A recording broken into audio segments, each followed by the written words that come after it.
Olá, bom dia, oitavo ano, como é que vocês estão? Tudo bem? Então, deixa eu falar uma coisa para vocês. Acabei de enviar a avaliação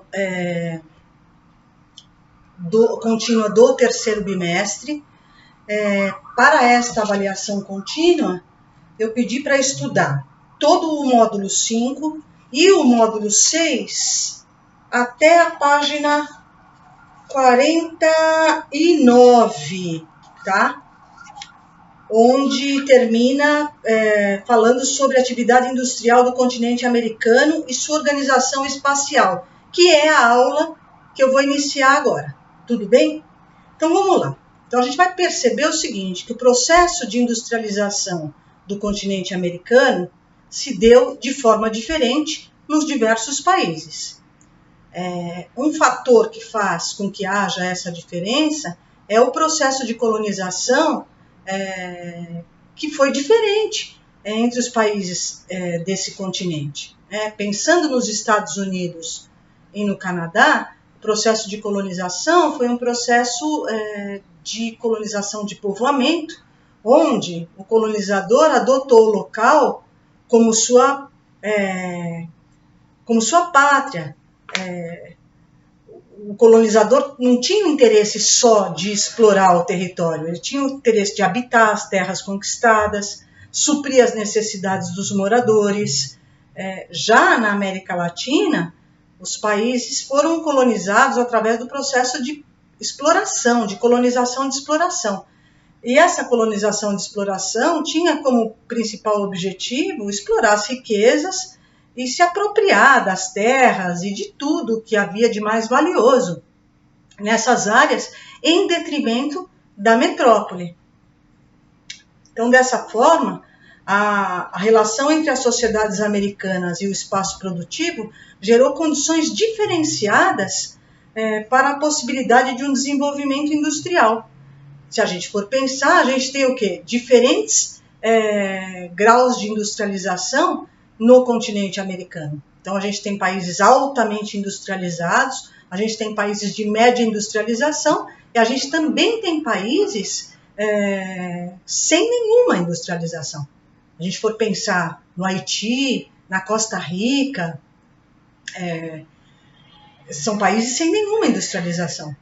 E se a gente for pensar de média industrialização, o Brasil, a Venezuela, a Colômbia, a Argentina, são países que têm uma industrialização significativa. Diferente dos Estados Unidos e do Canadá, que tem uma industrialização muito grande, com uma tecnologia de ponta. Tá? Então, pensando nesse grau de industrialização e pensando na atual divisão internacional do trabalho, os países da América Latina são produtores de gêneros agrícolas ou de matérias-primas, como o petróleo, os minérios. São países que passaram por um processo de industrialização recente, com a instalação de empresas multinacionais, onde parte significativa do parque industrial foi constituída com capital e tecnologia de fora, estrangeira. Já os países da América anglo-saxônica se destacam pela exportação de produtos manufaturados e tecnologia de ponta. Então, a gente tem um mapa aqui na página 46 que mostra os países com pouca ou nenhuma industrialização, que não são poucos, hein? Se a gente for pensar na América Central, olha quantos países que estão com pouca ou nenhuma industrialização. Os países semi-industrializados,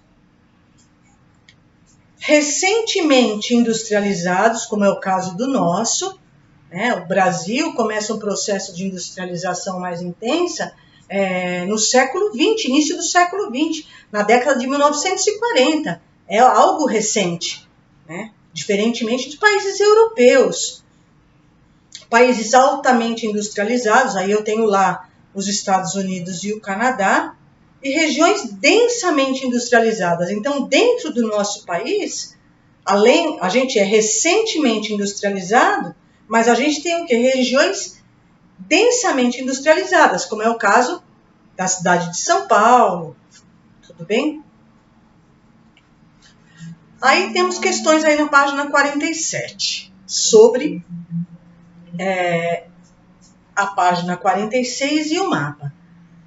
O que podemos observar quanto à distribuição da atividade industrial no continente americano? Há uma grande diferença na industrialização do continente. Vários países estão com pouca ou nenhuma industrialização.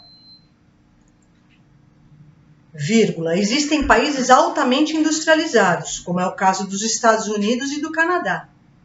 Além de países recentemente industrializados, como é o caso do Brasil. Letra B. Observam-se no mapa alguns países de industrialização recente. Quais são esses países e quais as condições para se industrializarem? Vamos lá. Os países são México, Argentina, Chile, Brasil.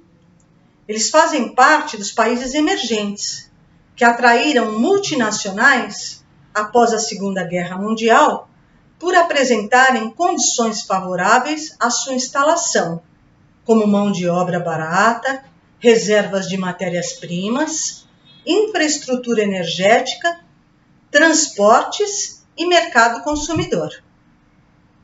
Letra C. Como podemos estabelecer uma relação entre o grau de desenvolvimento econômico dos países e as condições de vida de sua população? Bom, os países mais industrializados são os países onde a população tem uma melhor qualidade de vida, com uma maior estabilidade econômica. Agora a gente vai falar um pouquinho sobre a distribuição espacial da indústria nos Estados Unidos. O país mais industrializado do continente americano e do mundo são os Estados Unidos, com uma atividade industrial diversificada e distribuída pelo território. Entre os principais fatores que transformaram os Estados Unidos na maior potência mundial estão a força de sua indústria e, sobretudo, a sua expansão por meio de multinacionais espalhadas em outras nações. Isso fortalece as indústrias dos Estados Unidos, né? onde as matrizes dessas multinacionais se encontram lá e as filiais espalhadas por outros países, gerando muito lucro, às vezes até mais, por conta de uma mão de obra mais barata e de um mercado consumidor mais abundante. O processo de industrialização dos Estados Unidos teve início nos anos de 1840.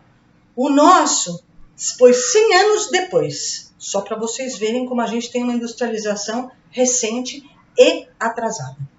Ou seja, já no século XIX, a fixação de imigrantes britânicos fez dessa área pioneira no desenvolvimento da atividade manufatureira, favorecida pelos imigrantes que trouxeram suas habilidades e ferramentas, além de um mercado em expansão para cidades que cresciam em ritmo bastante rápido na região.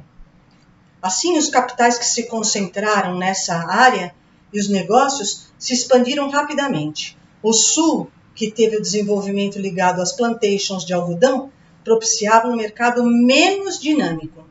Até hoje, o Sul é menos desenvolvido do que o restante dos Estados Unidos.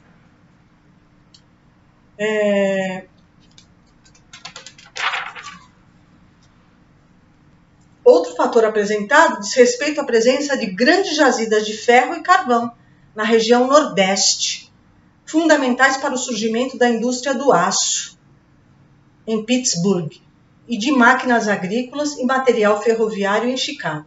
A conexão do Nordeste com o litoral através de um sistema hidrográfico Grandes Lagos, que a gente já comentou que a região dos Grandes Lagos ela é intensamente navegável, né, Rio São Lourenço, permitiu a ligação com o interior do país, outro fator natural que contribuiu com a industrialização dessa parte do território.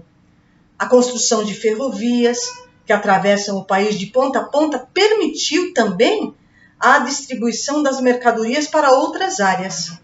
Assim, a região Nordeste se tornou, ao longo da história dos Estados Unidos, a região com a maior concentração urbano-industrial do planeta, formando um enorme cinturão industrial, o Manufacturing Belt, que se estende por várias cidades e que nos anos de 1900 era responsável por mais de 75% da produção industrial do país, e onde se concentra atualmente várias das maiores empresas mundiais, grande parte delas com multinacionais espalhadas pelo mundo. Então, a gente vai olhar nesse mapa da página 48, né, que essa região denominada Manufacturing Belt é essa, em cor de rosa aqui, que é a região industrial mais antiga dos Estados Unidos e que é importantíssima por conta das grandes riquezas de jazidas de carvão e ferro, que são base para a indústria norte-americana. Paro com o vídeo, volto no outro, porque senão não carrega no meu YouTube, tá? Espera só um pouquinho. Vamos continuar aí na página 48. Só um minuto.